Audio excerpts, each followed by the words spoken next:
திருச்சிற்றம்பலம். சீராண்ட தில்லைநகர் உமாபதியார் செம்பதும திருத்தாள் போற்றி. திருச்சிற்றம்பலம். உமாபதி சிவாச்சாரியாரின் குருபூசை திருநாள் இன்று 10/5/2025 வெள்ளிக்கிழமை. அவர் அவதாரம் செய்த குலம் தில்லைவாழ் அந்தணர் குலம். அவதாரம் செய்த தலம் தில்லை சிதம்பரம். முக்தித்தலம் தில்லை. கொற்றவன்குடியில் திருமட அமைத்து இருந்தார். நட்சத்திரம் அஸ்த நட்சத்திரம், சித்திரை மாதம். தந்தையார் சம்பு தீட்சிதர், தாயார் கௌரி அம்மையார். தில்லைவாழ் அந்தணர் 3000 ஒருவரான உமாபதி சிவாச்சாரியார் சைவ சித்தாந்த சந்தான குரவர்களுள் ஒருவர். தமிழ் சமஸ்கிருதம் 2 மொழிகளிலும் மிகுந்த தேர்ச்சி பெற்றிருந்தார். அவரின் அறிவுத்திறனை உணர்ந்த சோழ மன்னன் அவருக்கு பல்லக்கு சின்னம், முத்து சின்னம் போன்ற உயரிய விருதுகளை அளித்திருந்தான். ஒரு நாள் இவர் நடராஜ பெருமானை தரிசித்துவிட்டு திரும்பிக் கொண்டிருந்த பொழுது சைவ சித்தாந்த சந்தான குரவர்களில் ஒருவரான மறைஞான சம்பந்தர் அவருடைய சீடர்களுக்கு பாடம் சொல்லிக் கொண்டிருந்தார். உமாபதி சிவாச்சாரியார் தெருவை கடந்து செல்லுவதை மறைஞான சம்பந்தரின் சீடர்கள் கூறினார்கள். உடனே மறைஞான சம்பந்தர் பட்ட கட்டையில் பகல் குருடு போகிறது என்றார். இதை கேட்ட உமாபதி சிவாச்சாரியாருக்கு அந்த சொற்களின் ஆழ்ந்த கருத்து புலப்படவே உடனே மறைஞான சம்பந்தரின் கால்களில் விழுந்து தன்னை சீடராக ஏற்றுக்கொள்ளும்படி வேண்டினார். மறைஞான சம்பந்தரும் மிகுந்த கல்வியுடைய பக்குவமுடையவரான உமாபதி சிவத்தை தன் சீடராக ஏற்றார். ஒரு நாள் தன் ஞான குருவான மறைஞான சம்பந்தருடன் நெசவாளர் திருவழியாக நடந்து செல்லுகையில் துணுக்கி போடும் கஞ்சியை எடுத்து குடித்தார் மறைஞான சம்பந்தர். அந்த கஞ்சியானது அவரின் முழங்கை வழியே வழிந்தது. வழிந்த கஞ்சியை குரு பிரசாதமாக கருதி தானும் பருகினார் உமாபதி சிவாச்சாரியார்.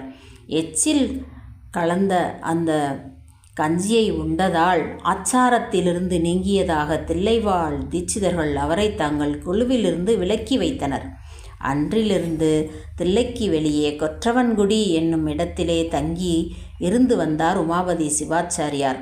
இவர் தம் குரு மறைஞான சம்பந்தரிடம் சைவ சித்தாந்தம் பயின்று கொண்டிருந்தார். ஒருமுறை கோயிலின் உற்சவத்தின் போது கொடியேற்றம் உரிமை இவருடையதாக இருந்த பொழுதிலும் இவரை விடுத்து இன்னொரு தீட்சிதருக்கு அந்த உரிமை அளிக்கப்பட்டது. ஆனால் கொடிமேல் ஏறவே இல்லை. பின்னர் உமாபதி சிவாச்சாரியாரின் பக்தியின் பெருமையை உணர்ந்த மற்ற சில தீட்சிதர்களால் அவர் வரவழைக்கப்பட்டார். உமாபதி சிவாச்சாரியார் கொடிக்கவி என்னும் நூலை ஒவ்வொரு பாடலாக பாட கொடியும் மேலே ஏறி 5வது பாடலில் முழுதுமாக மேலே ஏறியது. தில்லைவாழ் அந்தணரும் பிறரும் இவரது பெருமையை கண்டு வியந்தனர். அக்காலத்தில் பெற்றான் சாம்பான் என்ற சிவனடியார் ஒருவர் இருந்தார். தில்லை திருக்கோயில் மடப்பள்ளிக்கு நாள்தோறும் விறகு கொடுக்கும் திருப்பணியை மேற்கொண்டிருந்தார். பற்றற்று பலனேதும் கருதாமல் சிவபரம்பொருள் ஒன்றையே சிந்தித்து பணிபுரிந்த அவர் தம் பக்குவ நிலையின் காரணமாக ஈசன் அவர்தம் கனவில் எழுந்தருளி அடியாருக்கு எளியன் சிற்றம்பலவன் கொற்றங்குடிக்கு எழுதிய கைச்சீட்டு படியின் மிசை பெற்றான் சாம்பானுக்கு பேதமர தீக்கை செய்து முக்தி கொடுக்க முறை என்ற வெண்பாவை திருமுகமாக தந்தார். உமாபதியாரிடம் கொடுக்கும் வண்ணம் பணித்தார். கனவில் கண்டபடி திருமுக ஓலை பெற்றான் சாம்பானின் கையில் இருந்தது. உமாபதியாரின் திருமணத்துக்கு பெற்றான் சாம்பான் விறகு உதவத் தொடங்கினார்.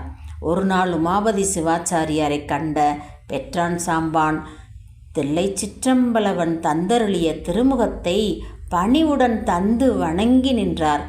தாம் வழிபடு தெய்வமாகிய ஆடலரசன் அனுப்பிய திருமுகத்தை படித்த உமாபதியார் பெற்றான் சாம்பானுக்கு சத்தியோ நிர்வாண தீக்கை செய்து முக்தியளித்தார். பெற்றான் சாம்பான் உயிரோடு உடலோடு முக்தி பெற்றார். பெற்றான் சாம்பான் முக்தி பெற்றதை உணர முடியாத சாம்பானின் மனைவி உமாபதியார் ஏதோ மந்திரத்தால் தம் கணவனை எரித்து விட்டதாக மன்னனிடம் புகார் செய்தார். மன்னனும் உமாபதியார் மடத்துக்கு வந்து விசாரித்தார். சிவப்பரம்பொருளின் அடியவரான உமாபதியாரும் உண்மையை கூறி விளக்கினார். வேந்தன் உணர்ந்தபோதும் பெற்றான் சாம்பான் மனைவியும் பிறரும் கண்டு உணரும் வண்ணம் மற்றொரு முறை அவ்வற்புதத்தை செய்தருள வேண்டும் என்றான். மன்னன் அதற்கு உடன்பட்ட உமாபதி சிவாச்சாரியார் அப்போது அவ்விடத்தில் முக்தி பேறு அடையும் பக்குவமுடையவர் எவரும் இல்லாத காரணத்தால் தாம் நாள்தோறும் சிவனாருக்கு பூசை செய்யும் பொழுது விழும் திருமஞ்சன நீரால் புண்ணியமிக்கு வளர்ந்திருந்த முள்ளிச்செடியை காட்டி அதற்கு முக்தி அளிப்பதாக கூறி அம்முள்ளிச்செடிக்கு தீட்சை அளித்தார். முள்ளிச்செடியும் பேரொளியோடு முக்தி பெற்றது. அவ்வற்புதத்தை வேந்தனும் பிறரும் கண்டு வியந்தனர். சைவ சித்தாந்த சந்தான நூல்களில் இவர் இயற்றிய 8 நூல்கள் இருக்கின்றன. அவை சித்தாந்த அட்டகம் என போற்றப்படுபவை. கோயில் புராணம் என்ற பெயரில் சிதம்பரத்தின் தல வரலாற்றையும் எழுதியிருக்கின்றார் இவர். சேக்கிழாரின் வரலாற்றையும் சேக்கிழார் புராணம் என்ற பெயரில் இவர் எழுதியிருக்கின்றார். தமிழையும் போலவே வடமொழியிலும் புலமை பெற்றிருந்த இவர் பௌஷ்கர ஆகமம் என்னும் நூலுக்கு பாஷ்யமும் எழுதியிருக்கின்றார். 13ஆம் நூற்றாண்டின் பிற்பகுதியிலும் 14ஆம் நூற்றாண்டின் முற்பகுதியிலும் வாழ்ந்தவர் உமாபதி சிவாச்சாரியார். சித்திரை மாதம் ஹஸ்த நட்சத்திரத்தில் இறைவனோடு கலந்தவர். சித்தாந்த அட்டகம், சிவப்பிரகாசம், திரு அருட்பயன், வினா வெண்பா, போற்றி பக்ரொடை, கொடிக்கவி, நெஞ்சு விடு தூது, உண்மை நெறி விளக்கம், சங்கற்ப நிராகரணம் இவை தவிர அவர் மேலும் பல நூல்களும் எழுதியுள்ளார். இவை உமாபதியார் திருமுறை மீது கொண்டிருந்த மிகுந்த மரியாதையை காட்டுகின்றன. கோயில் புராணம், திருமுறை கண்ட புராணம், திருத்தொண்டர் புராண வரலாறு, சேக்கிழார் புராணம், திருத்தொண்டர் புராண சாரம், திருப்பதி கோவை, திருப்பதிக கோவை, தேவார அருண்முறை திரட்டு, ஞானாச்சாரிய சாஸ்திர பஞ்சகம் என்று மேலும் பல நூல்களை இவர் அருளி செய்திருக்கின்றார். இவருடைய இந்த முக்தி திருநாளில் நாம் அவரை சிந்திப்பதற்கு துணை செய்த குருவர்களுக்கும் திருவர்களுக்கும் அடியார் பெருமக்களுக்கும் மனம் மொழி மேகலால் நன்றி பாராட்டி அமைகின்றேன். திருச்சிற்றம்பலம். தென்னாடுடைய சிவனே போற்றி, எந்நாட்டவர்க்கும் இறைவா போற்றி. சிராண்ட கடந்த நகர் மறைஞான சம்பந்தர் நிழல்தாள் போற்றி. திருச்சி